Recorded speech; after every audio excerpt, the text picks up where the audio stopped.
aujourd'hui je vais vous donner 3 conseils hyper importants pour faire de meilleures stories sur Instagram. Faut pas penser à faire juste de la qualité sur vos posts, il faut aussi être très bon en story. Et c'est avec ces 3 conseils que je vais vous donner que vous allez apprendre à faire de meilleures stories. Avant tout, intro, c'est parti.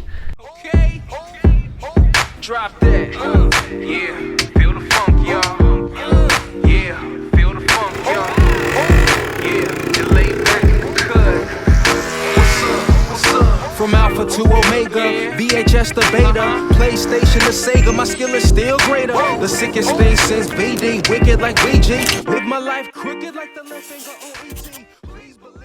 Depuis quelques semaines, quelques mois maintenant, les stories sur Instagram c'est aussi important que les posts, voire plus important. Pourquoi? Parce que les stories ça se consomme très facilement, ça se consomme régulièrement. L'algorithme met un peu des bâtons dans les roues dans les posts, donc ça permet de se rattraper avec les stories. Et plus vous allez faire de stories, mieux l'algorithme va vous placer par rapport à vos abonnés. Donc c'est très important de faire des stories. Attention par contre, faire des stories c'est bien, mais faire des stories qualitatives c'est mieux pour se démarquer. Comment faire? Premier conseil que je vous donne. Le premier conseil, malheureusement, ça va nécessiter un peu de matériel qui permet de faire ça. En l'occurrence, il s'agit de faire des photos avec son appareil photo avant de les partager en story plutôt que de les faire avec son téléphone. Alors, je ne dis pas de faire ça tout le temps, mais dès que vous en avez l'occasion, que vous faites des sorties photos, que vous faites des voyages, des week-ends, ce que vous voulez, essayez de prendre les photos avec votre appareil. Et si l'appareil a la fonction Wi-Fi intégrée, n'hésitez pas à vous l'envoyer avec l'application téléchargeable sur smartphone pour pouvoir l'importer directement en story. Là, vous vous dites, j'ai pas envie de me prendre la tête à faire ça, à prendre du temps à le faire. Personnellement, avec le Sony A7 III et l'application que j'ai sur l'iPhone, ça prend même pas 30 secondes de me l'envoyer sur le téléphone. J'applique mon preset sur Lightroom et boum, la photo est prête à être postée en story. Ça va vous permettre de faire des stories beaucoup plus qualitatives qu'avant et ça va permettre de vous faire la différence parce qu'aujourd'hui des stories il y en a partout, des photos il y en a partout. Faire des stories qualitatives c'est pas encore le cas pour tout le monde, donc faites la différence en faisant des stories qualitatives. L'avantage ensuite de faire ça, de partager des photos prises avec l'appareil en story, ça va vous permettre de partager des photos qui sont plus qualitatives que ce que vous auriez fait habituellement et qui sont légèrement moins qualitatives que ce que vous auriez posté en publication. Je sais que très souvent moi je fais des sorties photos, que ce soit dans une sortie sunset, une sortie dans un week-end, une journée, un voyage, il y a des photos que je trouve bien mais pas suffisamment pour les mettre en post. Donc c'est là que ça intervient, c'est là que je les utilise.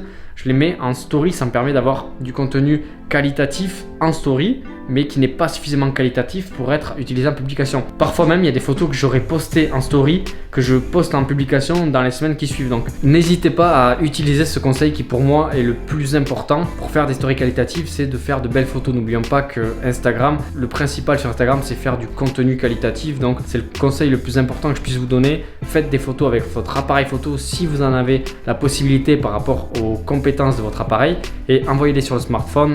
Partagez-les en story directement. Conseil numéro 2, faites une suite logique dans vos stories. Je ne le respecte pas souvent, voire jamais, mais essayez de ne pas abuser dans le nombre de stories. Il faut respecter un nombre de 3 à 5 stories par jour pour que l'algorithme Instagram comprenne que les gens ont un intérêt pour vos stories.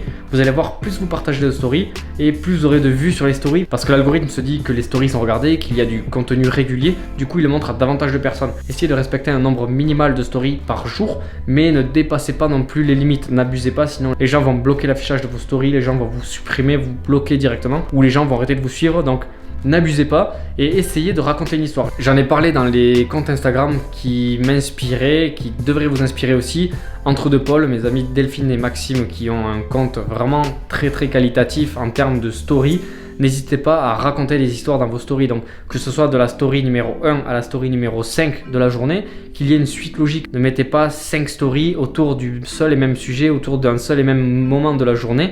Essayez de mettre une suite logique, de raconter en fait une histoire dans une suite logique en allant de la première story à la 5e de la journée. Par exemple, je dis de 1 à 5, mais si c'est plus de stories, si c'est moins, essayez d'être logique dans l'assemblage de vos stories. Le dernier conseil que je vous donne, c'est l'utilisation d'une application que j'aime beaucoup, que j'utilise très souvent, c'est InShot. Pour ceux qui ne connaissent pas, c'est une application qui permet de retoucher ses vidéos, d'adapter le format, d'adapter les couleurs, la forme, la musique, de faire des petits montages très sympas avec des transitions sympas au choix. Vraiment, je vous invite à checker tout de suite l'application InShot. Donc à partir de maintenant, lorsque vous voudrez faire des stories vidéo, des petits bouts de vidéo de vos sorties photos, de vos sorties, de vos week-ends, de vos journées, de vos voyages, de ce que vous voulez, n'hésitez pas à utiliser InShot pour vos stories. parfois même en publication. Ça m'est déjà arrivé de faire un double post, donc derrière la photo, mettre une courte vidéo réalisée avec InShot à base de mes anciennes stories. Dès maintenant, lorsque vous voulez faire des stories avec un peu de musique, avec un peu d'effets, des transitions, de joindre plusieurs vidéos entre elles pour pouvoir faire une story sur Instagram, à utiliser l'application InShot. Je précise que c'est une application format freemium, c'est-à-dire qu'il y a une base gratuite avec des options payantes. Personnellement, je me suis abonné à la formule payante qui me permet d'avoir accès à toutes les fonctionnalités de l'application. Je ne sais plus combien ça coûte, je sais que ça ne coûte pas très cher. J'ai pris la formule à l'année, peut-être que c'est 20 ou 30 euros à l'année, pour pouvoir avoir accès à une application vraiment très performante en ce qui concerne l'utilisation du téléphone, et ça vous permettra de faire des stories beaucoup plus qualitatives en termes de photos, vidéos, de ce que vous voulez. Le rapport qualité-prix par rapport au résultat est vraiment très intéressant, donc n'hésitez pas, même s'il faut, à vous contenter de la formule freemium, donc de la partie gratuite de l'application. Vous verrez que c'est déjà très utile. J'espère que ces 3 conseils vous auront servi et vous auront appris des choses, et surtout vous permettront de faire des stories plus qualitatives et donc de faire la différence et vous démarquer sur Instagram. Si c'est le cas, n'hésitez pas à mettre comme d'habitude un petit pouce à la vidéo pour dire que vous avez apprécié. Abonnez-vous à ma chaîne également pour voir mes prochaines vidéos et activez la cloche pour recevoir les notifications lorsque j'en publie une. Merci de m'avoir écouté et je vous donne rendez-vous demain pour une nouvelle vidéo. Bonne soirée, ciao.